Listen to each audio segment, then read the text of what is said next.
telling our stories to each other does help us understand how God's grace works. So thank you, Dan, for taking the risk of transparency to tell us how God has worked in your life.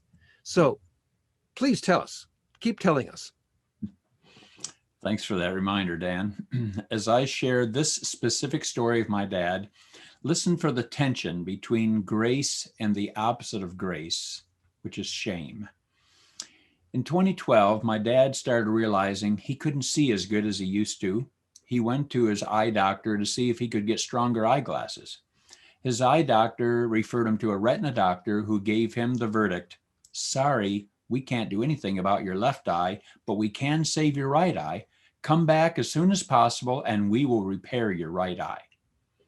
Dad asked about the procedure and the doctor explained it using the word needle, assuring him that there was no pain involved and the local anesthesia would take care of any discomfort.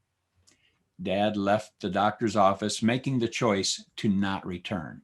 Instead, he began sharing with those who knew him that there was nothing the retina doctor could do, and that apparently Jesus wanted him to go blind. Around that time, I likewise had a retina issue in one of my eyes. After some discussion with Dad, he gave me the business card of his retina doctor. Shortly after this, I realized Dad was not being totally truthful about his retina issue.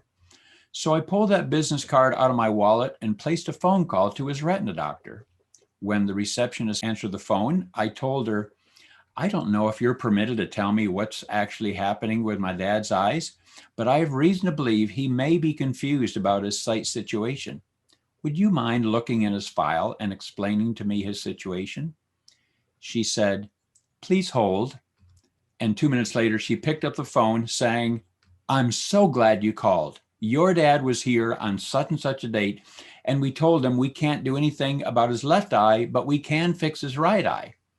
I thanked her for this information and dialed Dad's number.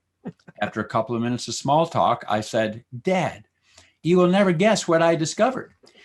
You don't have to go blind. The medical world is making changes and improving their work all the time. I just got off the phone with your retina doctor and they tell me if you'll come back to see them, maybe they can save your right eye. And you'll never guess. Normally there's a $200 charge for another exam, but I found out they will give you that exam for free." And Dad, I asked about the pain level for repairing a retina and they assured me there is zero pain. Dad, what do you think? Silence. So for the next 20 minutes, I tried different ways of explaining the life he could live if he chose to keep his sight. He responded with only silence. Finally, I said, "Dad, why are you giving me the silent treatment?" He immediately responded, "I'm waiting for you to change the topic."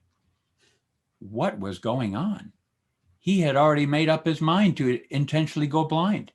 I think that deep in his heart, he didn't believe he deserved good health. He believed that by suffering blindness, perhaps he could earn God's grace.